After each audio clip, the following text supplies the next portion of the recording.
Good evening, good afternoon, and good morning to all of you who have joined today's CRE talk. This is the 51st talk under the CRE forum. Today's talk is going to be delivered by Professor Yoram Reich. He is the faculty at the School of Mechanical Engineering, Tel Aviv University, and he is the chaired professor of engineering design and systems engineering there. He's also the editor-in-chief for the Research in Engineering Design Journal, and also on the board and the senior editor of 8 other reputed journals.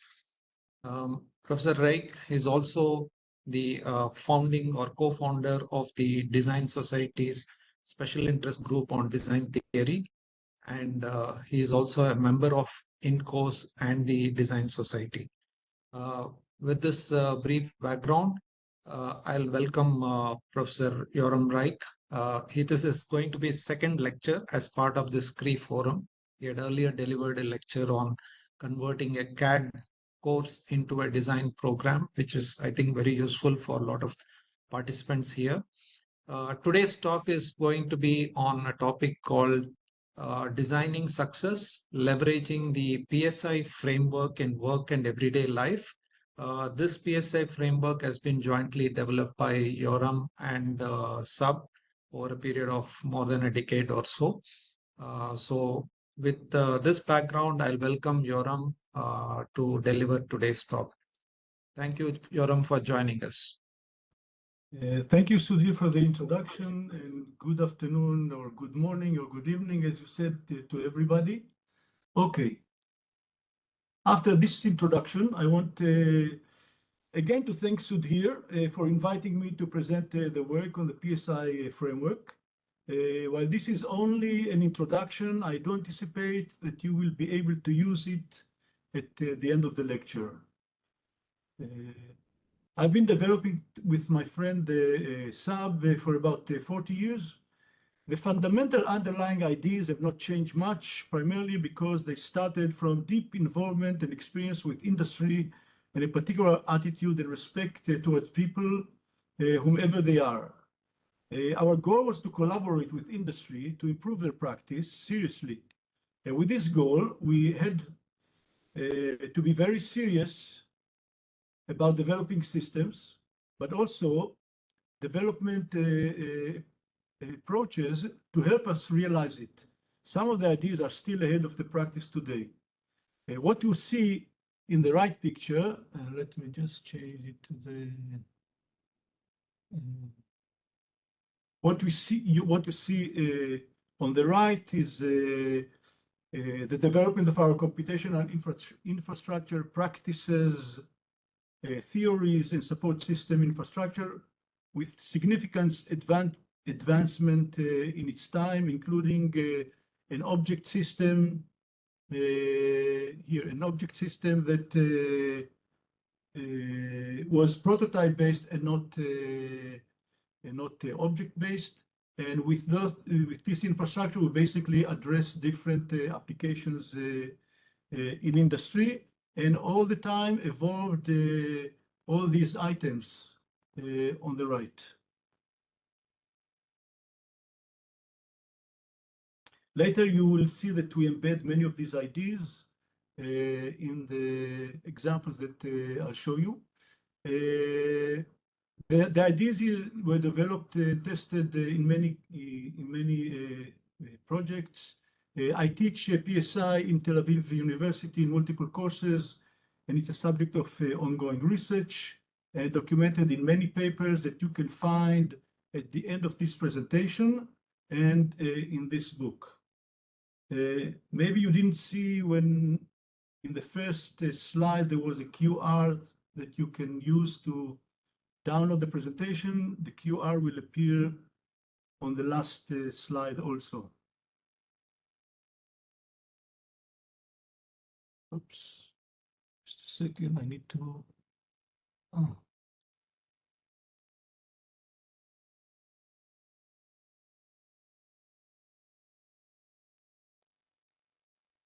Sorry, does it move the pointer now?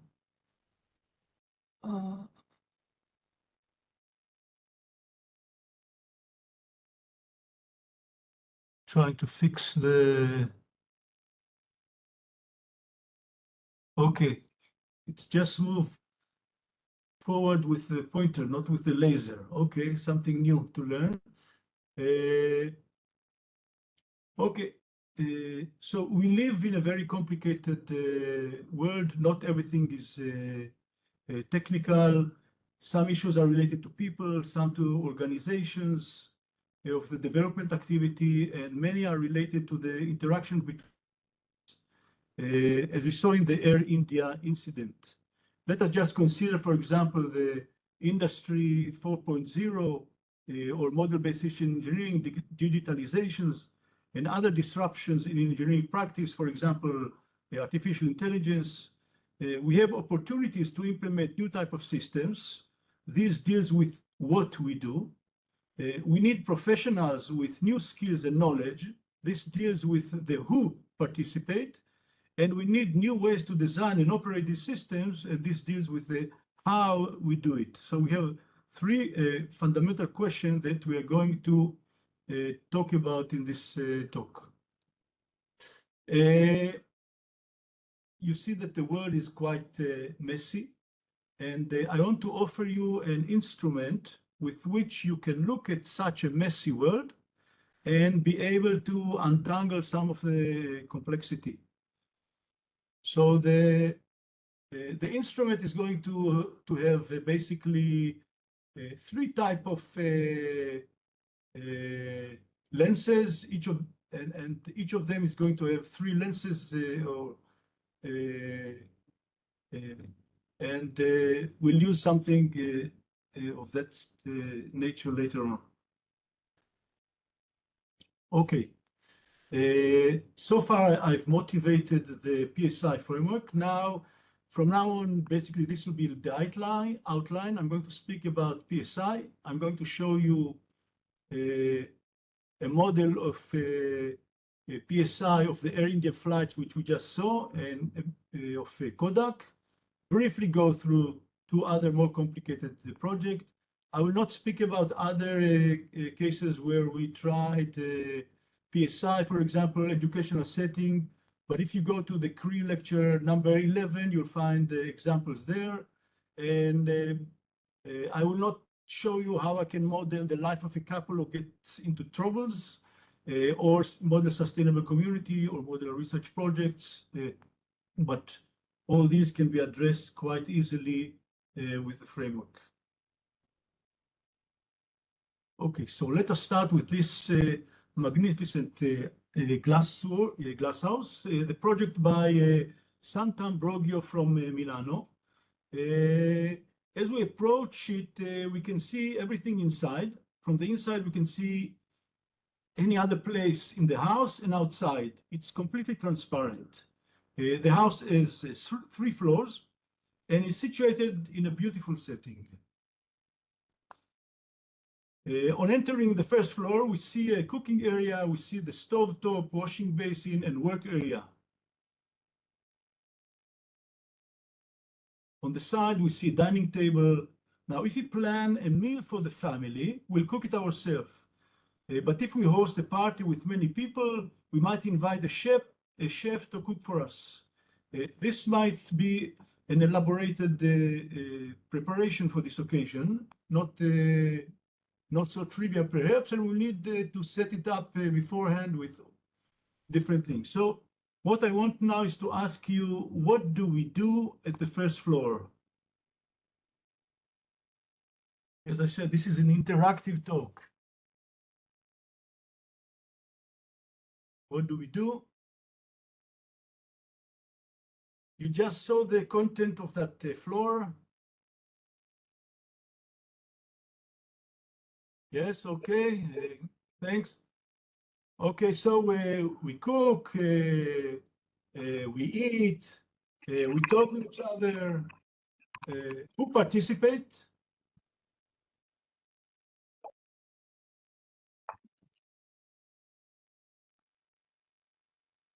Family, friends, right? Family, friends. Now there's another question. Who needs to participate?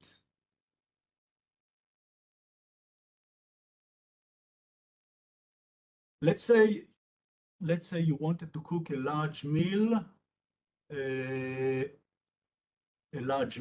and then you cannot cook it by yourself, right? So you invite the chef, as I said before. So in any activity, you think for yourself: do we have the right people to do what we want to do? And this answer, who? And if we don't have them, then we need to bring them in, because otherwise we won't be able to carry out the activity. Okay, then how do those participating in the what operate? Okay, how are they organized? Who organizes them? So, for example, if we need to bring a chef, probably we will sign a contract with them that specify exactly what's their obligation and how much money do we pay them, and when. Okay, so we need to answer anything we do. We need to answer these three questions, and I can write it down in these cells or spaces, and I call this layer the operation or the daily life. This is what we do normally. Let's say we prepare family meal. Who? Family member, using home ingredients just before the meal. No planning is needed. Something very ad hoc. But if we are preparing a big party, then with the chef, perhaps team, planned operation, coordinated with suppliers. So you see that in these two cases, there is an alignment between what's going on in these three cells. The three questions, basically, we see that they sort of support each other. There is no mismatch. Suppose you wanted to prepare a big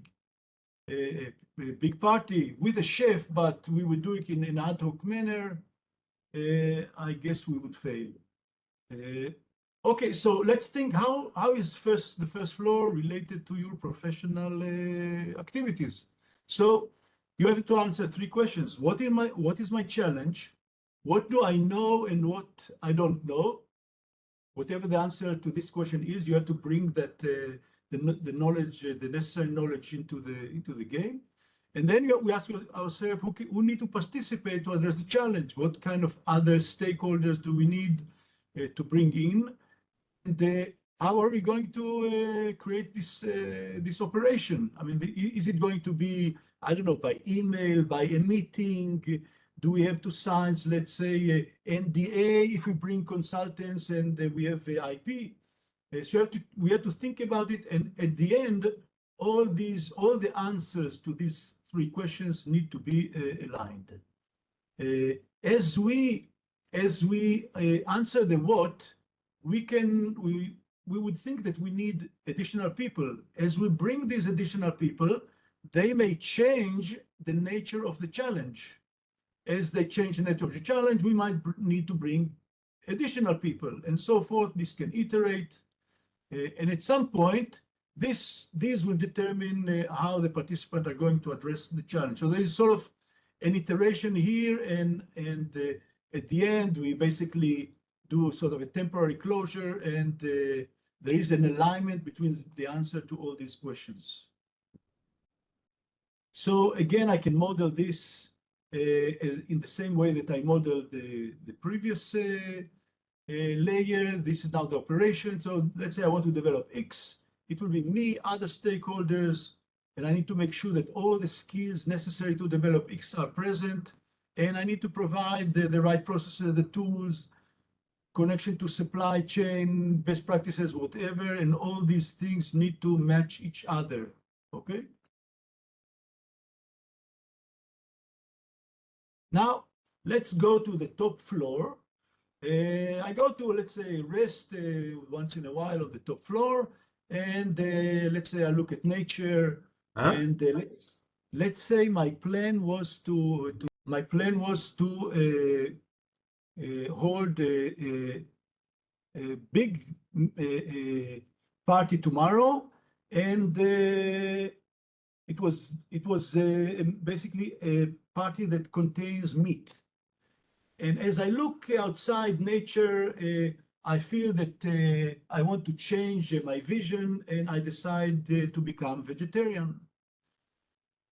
Okay, so I created a new vision. I want to be a vegetarian. It was only me, and I was meditating in nature, looking at it, and it gave me some inspiration. Okay. Okay, and then as I walk down the stairs into the second floor, I look up and remember my vision, and down and understand that tomorrow the chef is going to come and cook meat. There is a contradiction between my new vision and the planned house operation. So there is a misalignment between the vision and the operation, and I have at least two options. One is defer the application of my vision by 2 days. That's all. I can become vegetarian the next day, not tomorrow. Possible. Or I can call the chef and inform him that there cannot be a meat in the meal. And I can ask him whether he can cook something else. Even if the chef can, probably he ordered the merchandise, and there might be some monetary issues involved, and we can settle this in the discussion to make sure that he has enough time to buy whatever he needs for tomorrow's meal, bring it perhaps into the house, and if we can create that alignment in the discussion, then we are fine, that the vision is aligned with the operation in the house. So in a way, and if not, if the chef cannot do that, then we might need a new chef. If I insist on implementing my vision for tomorrow, of course, if I do that, I might have still to pay the contract to the previous chef and hire a new chef. But that's reality if I want to basically follow my vision. And we see that we are aligning basically who is involved with the what we are doing, the type of the meat, and the vision. Okay, so what do we do on the second floor? We look up and recall the vision, and we look down and reflect and align reality. How do we recall, reflect, and align? Who is doing it? You see that we are really answering similar questions as we answered before. We ask, what are we doing? We ask, how are we doing it? And we ask, who is doing it?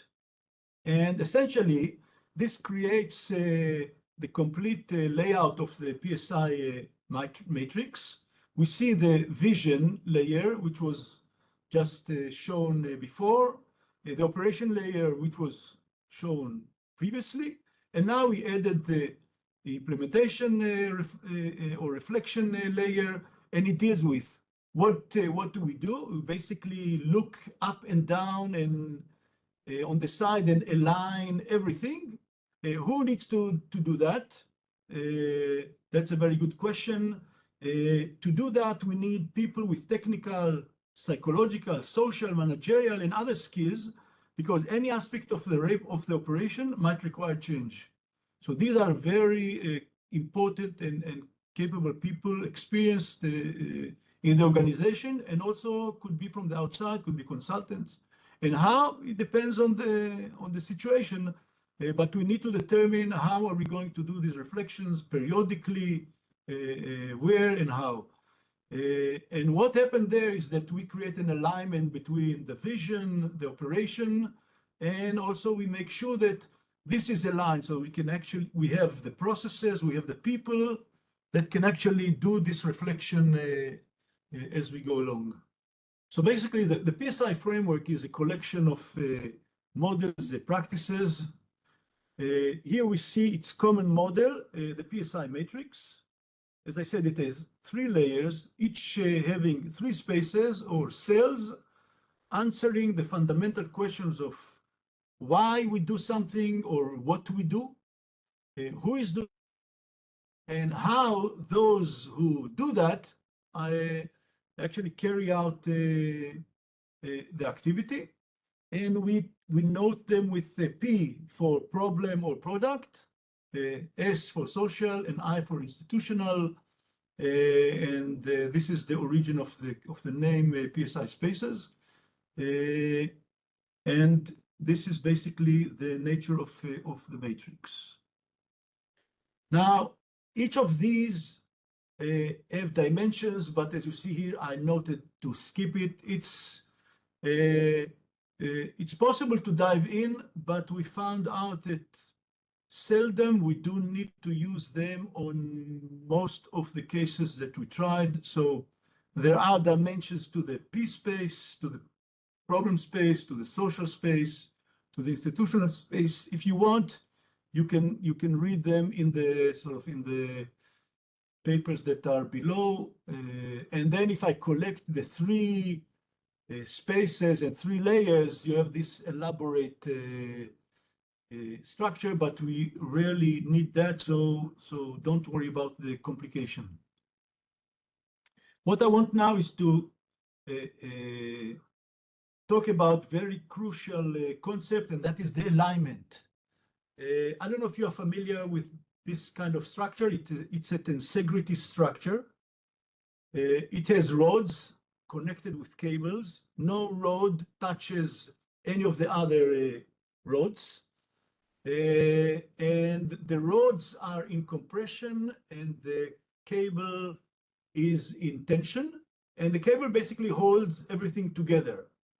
It turns out that it's quite a flexible yet tough structure. It can hold a reasonable amount of load. If I put it on top, it will flex, but if I take the load, it will return to its position. So think about each rod as a cell in the matrix. Here we have only 6 rods, and in the matrix we have 9 cells, but let's ignore that discrepancy for now. So each rod is a cell. Now let's run a thought experiment in our head. Let's say we start to enlarge or increase the length of one rod. And suppose we don't do anything else. So let's say the rod represent the complexity of the problem that we address.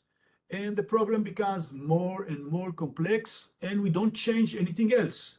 Eventually, the wires would break, and the whole structure will collapse. But if at the same time, as the rod increases, we increase a second rod that basically represent the people with the relevant skills that need to address the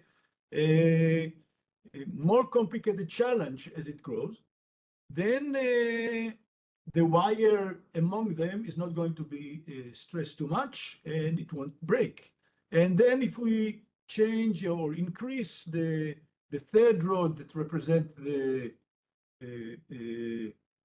processes, the tools that are necessary to address this more complicated challenge now, then again, no wire will change and will break, and the structure will continue to hold. So this basically gives you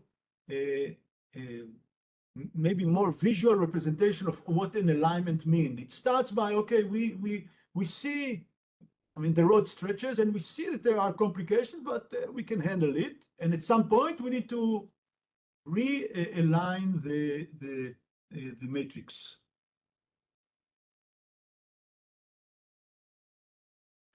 There are many alignments methods, and this is a core activity of the PSI model. In the past, we explored many alignment mechanisms and continue to work on this. I'll briefly mention them, but move to the next point because they are quite complicated, and in order to learn each, we need to dive in more. But I will tell you that really in most of the case study that we do, let's say a case study on sustainable communities, or case study or use of them in educational settings by students, or modeling research projects, we don't need these alignments. Basically the misalignments, I repeat, are so clear that we don't need such elaborate methods.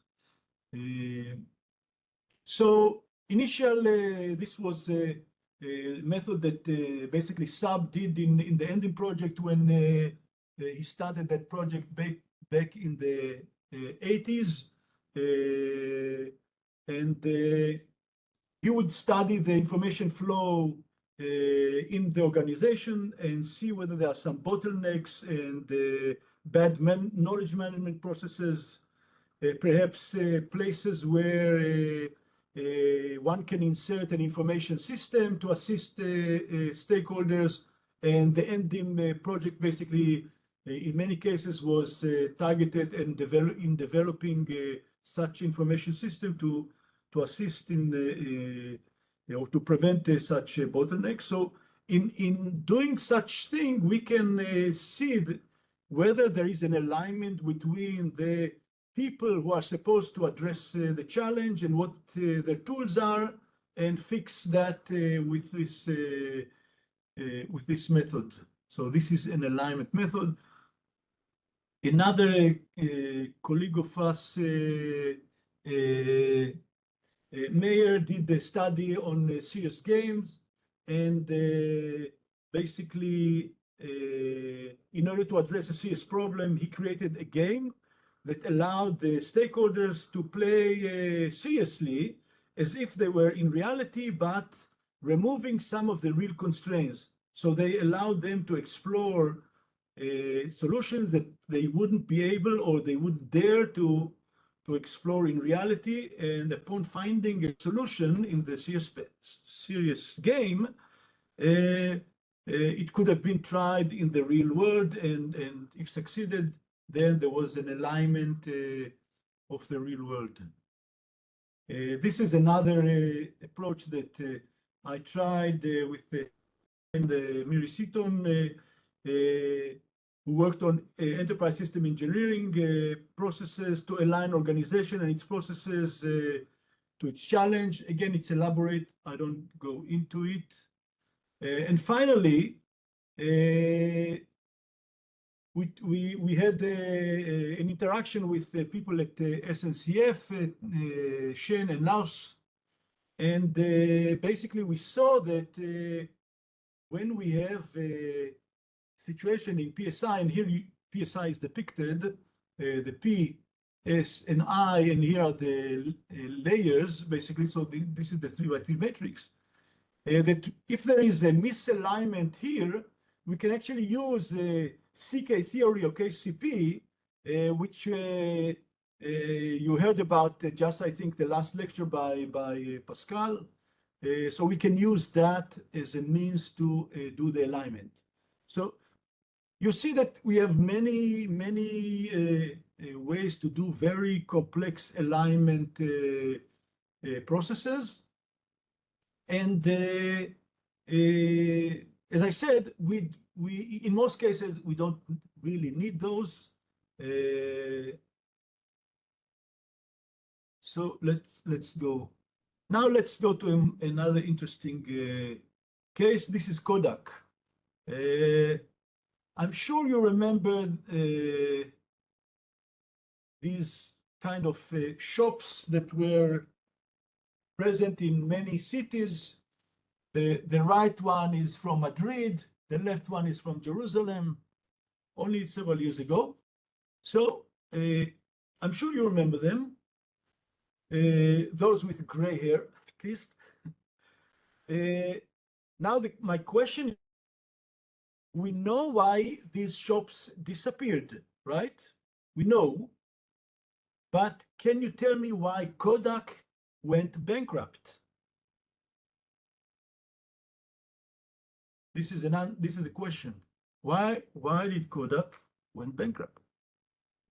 So let's try to answer the first one. So why did this shop disappear? Because we don't need to develop films anymore because we have digital cameras. So I mean, these shops that housed very complicated machines that did the development sometimes in 1 hour are not necessary anymore.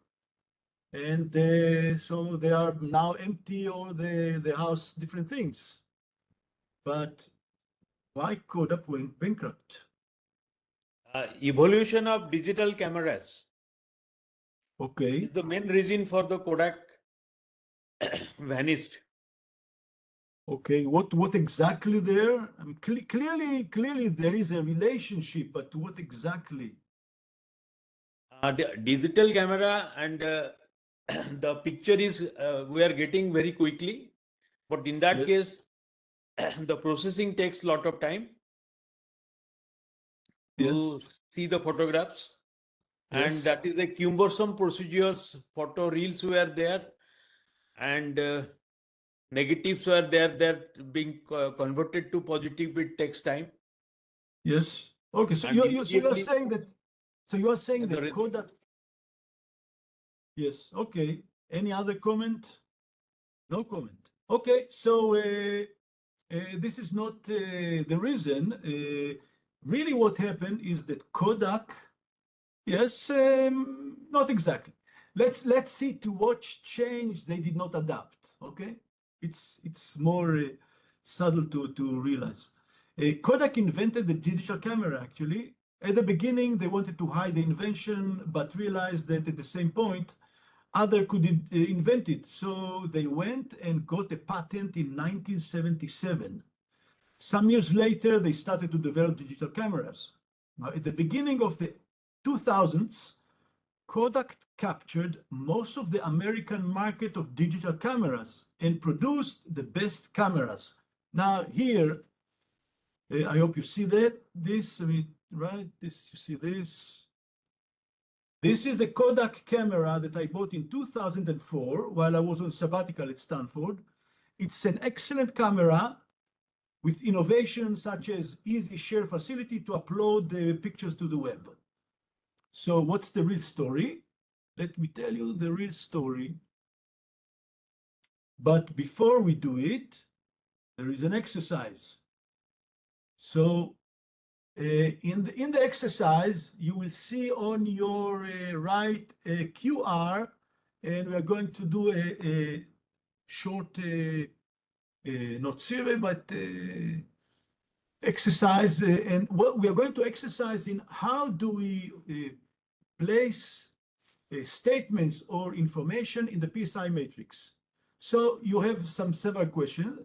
The first one, I'll do the first one. So I want you to place these 6 statements in the PSI framework. Eastman, the founder of Kodak, coined the phrase, you press the button, we do the rest. Okay, so I will give you a hint. This is the vision. What does this phrase answer? Eastman, the founder of Kodak. What does it answer? It answers the who question. And if this is the vision, I should write this here. I should write Eastman here. And coin, this is basically how it coined it. We don't know exactly how, but it coined it. Okay, so I would put these parts here. So go to the QR and let's say take 1 minute and see whether you can place the other statements. You will also go through this. You can do whatever you want with that, but see whether to place Kodak constantly look to improve its film processing and cameras. Where would you put that? Where would you put that statement? And Kodak staff had excellent technical and professional skills. Where do you put that? I mean, clearly it answers the question who, but where should it be placed, in which level? Kodak had ties with large supply chain. Where would you put that? Okay, this is an exercise to see that, or to show you that it's not, it may seem difficult, but if you remember the question, you ask yourself, does this answer why or what we do, or who is doing, or how we are doing? If you answer that correctly, then you know where to put it in the PS or I. If it's something related to the vision, you put it on top. If it's something related to the daily operation of the company, you put it at the bottom. If it's something that relates to the reflection, you put it at the middle. Okay, I'm seeing that you're not in the mood to participate, perhaps the hour. Okay, so let me move on to the next slide. So here I wanted to show you the results, but doesn't matter. Okay. So let's move on to the PSI model. So here on top, we see a Kodak PSI Matrix before the digital era, all based on regular cameras. And here is the vision. You press the button, we do the rest. But what really is behind that vision is that the pictures let you feel as if you are there at the place whenever you look at them. And there's nothing that you need to do elaborate to feel that. You just press the button, we do the rest, you get the pictures, and whenever you look at them, you get the feeling.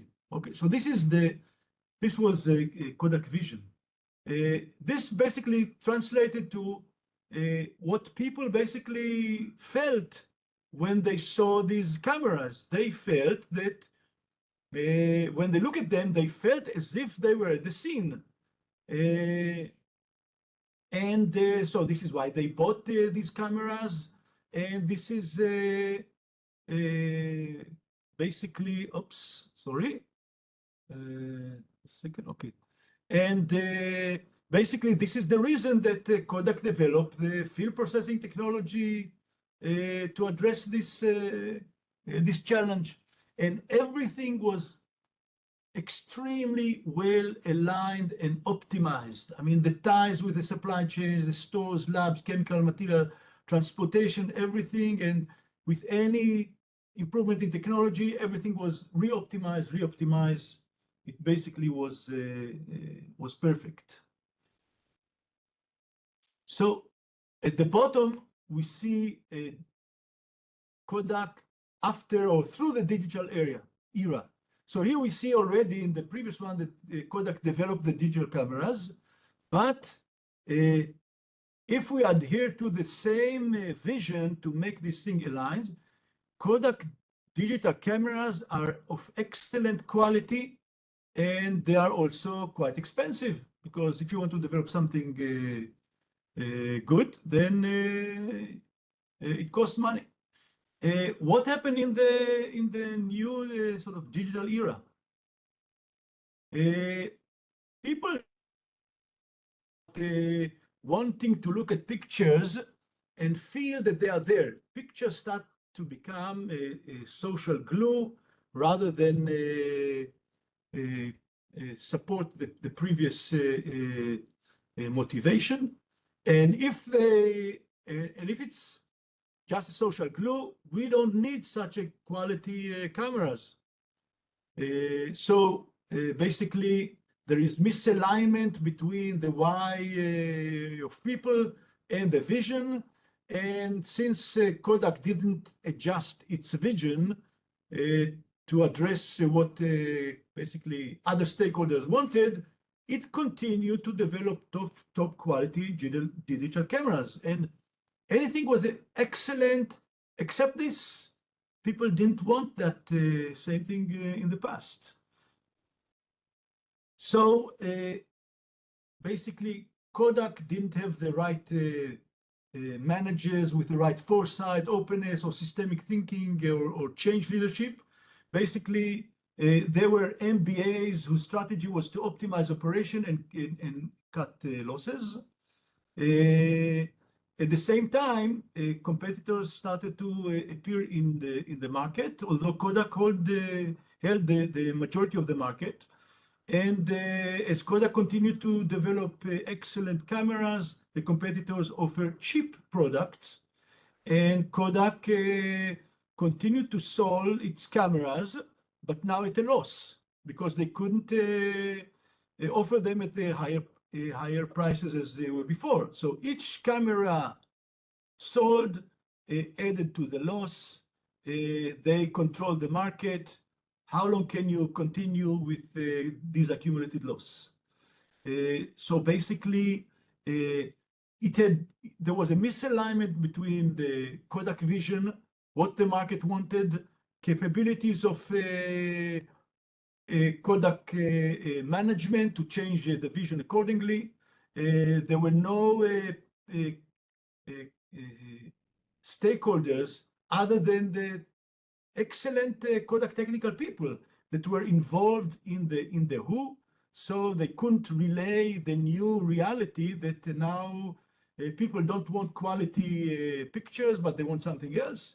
And this basically created significant misalignment that led to Kodak bankruptcy.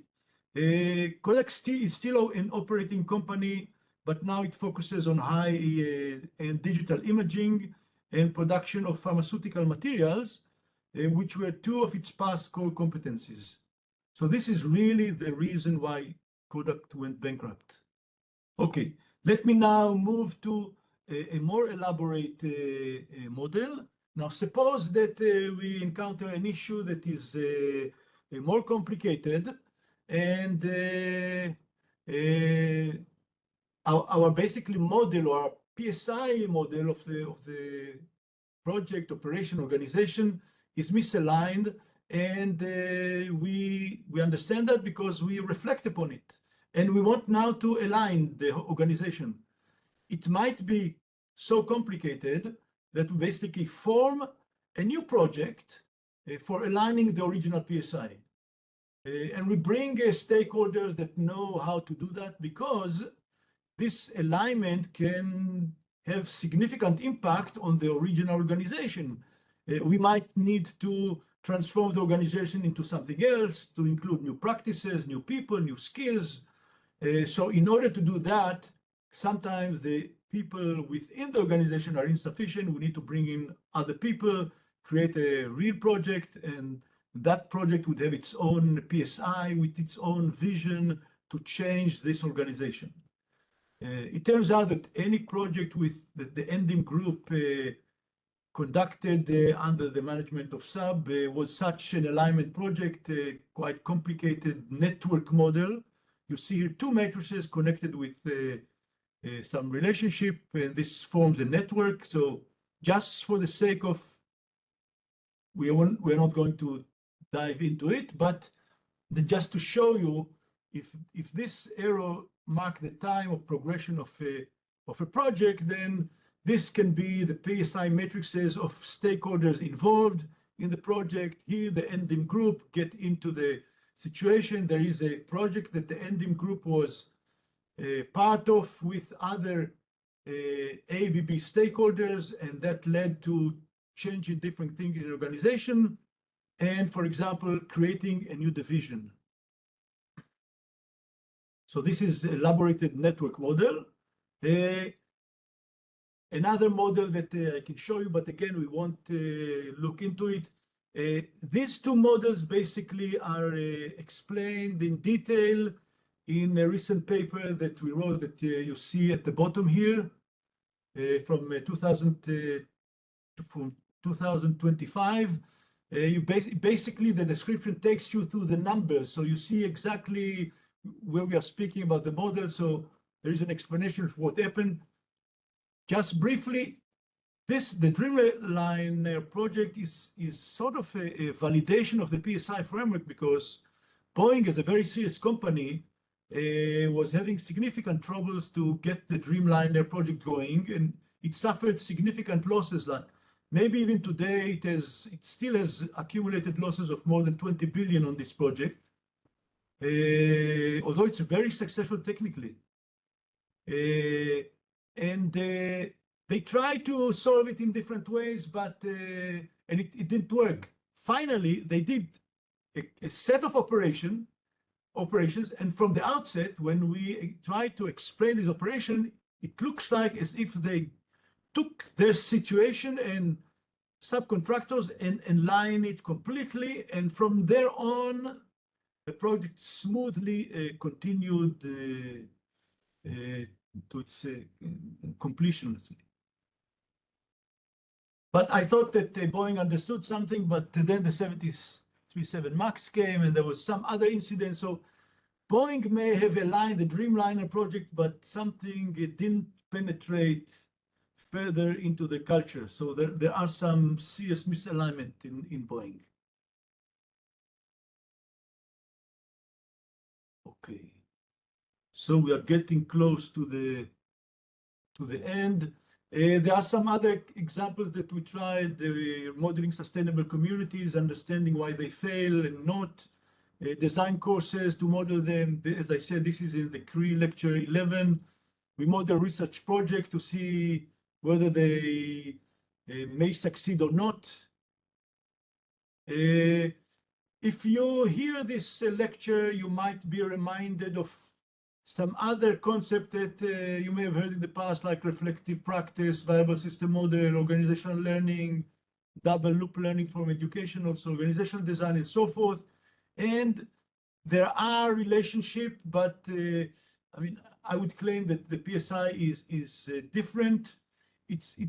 I would say that it's definitely simpler in its graphic presentation, and even if it's used, you might not agree because it may be the first time you see it, but I think that very easily by experiencing with it, you can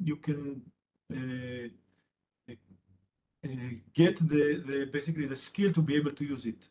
So as a summary, PSI is a framework including several models that could be used with increasing detail to model complex situations.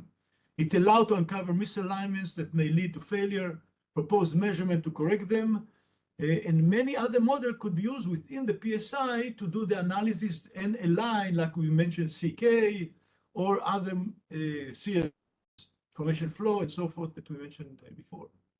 So what's in the future? We would like to use it to explain the success and failure of diverse systems, to study with industry for improving practice, and to develop sort of a canvas and a tool to use it very easily. We would like to engage with a multidisciplinary group of people to venture into new domains and broaden the use of PSI in actual cases, expand the teaching, and also expand the use in industry. And you see that it's basically the outlook answer the three main questions. So we cover the PS and I. We try to practice what we preach.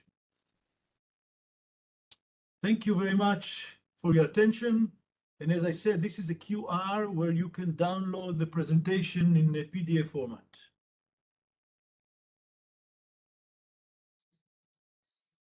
Thank you, Yoram. We will open the floor for any questions from any participants. Sir, how we can align the model which you have described in the educational institute so that maximum students can be think for the startups or the entrepreneurship? Okay, that's a tough one. First, you need to teach them relevant material. Then you need to, I mean, I'm speaking now really from a practical experience. This is a course that I taught just the last semester to a master student in how do you say, the health faculty.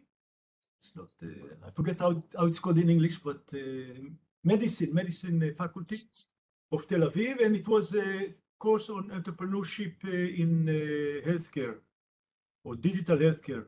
And it's not enough to teach them tools or how to. They need to experience it in real activities. Now, it turns out that it's insufficient to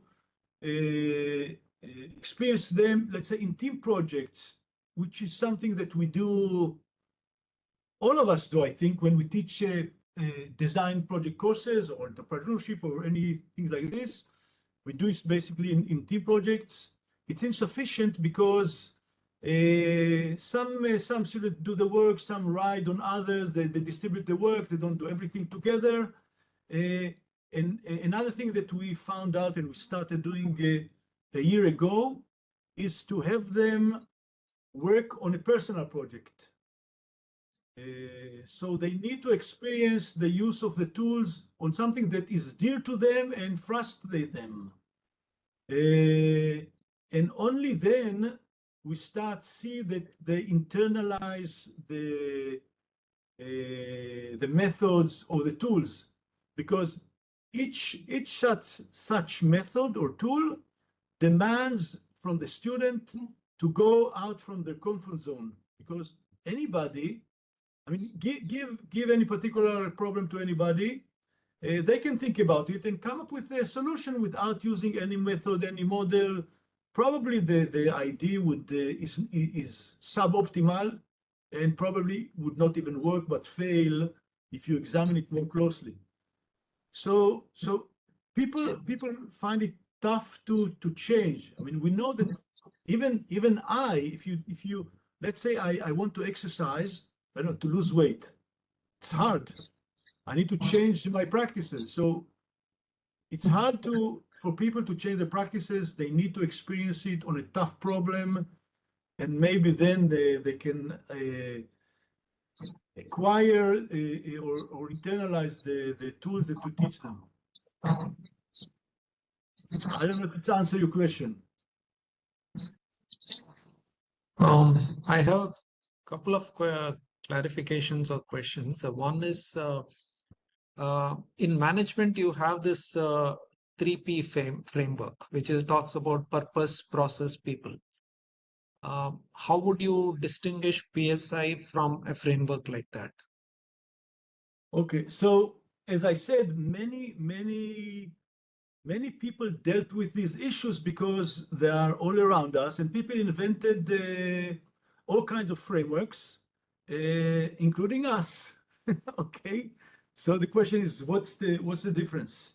I think that the difference, first, the difference is this is a very simple graphic way to capture all the critical information that is related and see whether there is a misalignment or not. The concept of misalignment is not something that we found elsewhere in that context, and certainly not in pinpointing what kind of expertise do the people that do the reform need to have. And the fact that in any organization you need to create such a body that does this work. Now, of course, there are people like this that do it, like QA people. Let's say in any decent or large organization, there is a chief system engineer, chief project management. They need to look at different practices. The AR, the HR manager, they need to look at it, but they don't often speak with each other, and they do need because they handle different aspects of the problem. The system engineer deals with tools and what needs to be done.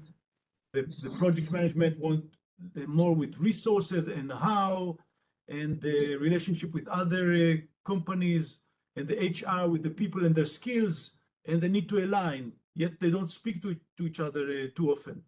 So I think we pinpoint different aspects, and especially the stressing on the alignment process, which is central to PSI. We don't find it elsewhere in this context.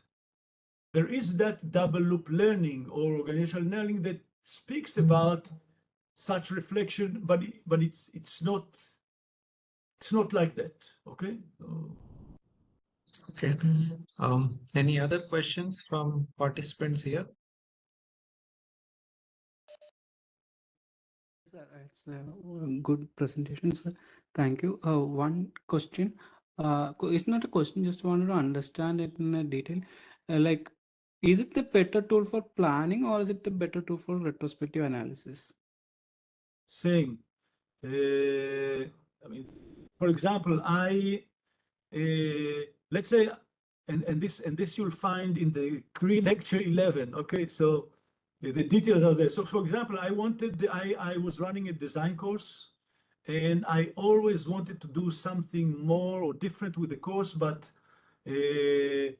basically I didn't do it because I didn't have the right partners with whom I can accomplish that the task. So it was clear to me that my space was misaligned with my vision and what I wanted to do and sort of the challenge definition. So at times when I found the right stakeholders, I did a change. And just several years ago, I wanted to do another change, and I basically met Doron Tsur, which is my present PhD student, and he's basically studying the course and how it should be modified to address the thing that I basically mentioned in my last answer to the question about innovation.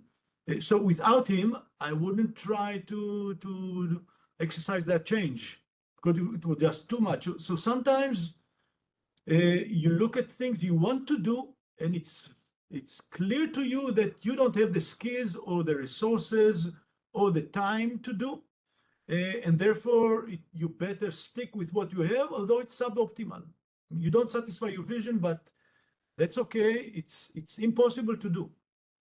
So this is for planning and an example for planning. And in retrospect, I think it's clear. I mean, all the examples that we have, I still didn't find any failure that could not be explained by PSI. I would love to, if you have failures that you think that do not fit, I would love to look at them. Okay, I'm thank you, just sir. going to make a remark. In the case of Sebastian Mayer's work on gaming, what happened was the traditional way of creating scheduling of trains in Netherlands, they wanted to change it. But when they used a traditional optimization method, they couldn't create a timetable. So that was done mainly by operations research people. So what he did was he brought the operators, the train operators, or engineer, whatever they're called, the logistics people, everybody into playing the game. In the process, and now this is the perspective. What I mean by that is you are able to use it for designing now, designing a new this thing. There also, how you bring together the right people in order to ask the right question becomes important. So in that sense, it can be used for designing as well as retrospective analysis. Okay, thank you, sir. Thank you for both the clarifications. So if there are no more questions, then maybe we could conclude. Sub, you want to add anything? No, it's fine. And all I would suggest is they would like, if they are interested in the use of PSI in teaching, they should look at lecture 11 of Yoram, where he has conducted several courses, whereby he brought people from different disciplines, where they were building a new facility for blind people. They brought blind people, the psychologists, all kinds of people who could provide the right kind of knowledge to design a building. So you can see that there are lots of case studies we have done, and all of these point to the fact that the problem and the people who are mobilized and the people and the institutional rules make a big difference. And I would argue, given that I spent 4 years in India recently, if you look around and ask the question, why is this not working? How can we make it better? In fact, one of the things I would do is ask your students, what are the things that are wrong in the campus? Or what can be made better in the campus? And use this way of thinking as a way to make them understand that you can make your life better using these methods and bringing the right collection of knowledge. That could be an exercise many of you could do in your classes and in your campuses. Because I know CMU does some of this, not with PSI, getting civil engineers to create a new facility for students to use on campus every year. including small sitting places to studying places, etc. So one could potentially use this to improve the campus itself through projects in the campus. Yeah, I'll stop there. Yeah. Thank you, Sab. Thank you, Yoram, for taking time and speaking to us Thank you. on this PSI framework. So we will be posting this after editing on the CRE portal shortly. For all the participants, the next CRE talk is scheduled on 23rd July. So same time. So we will share the details of that talk shortly. Thank you for joining us for today's talk. Thank you very much. Thank you. Thank you.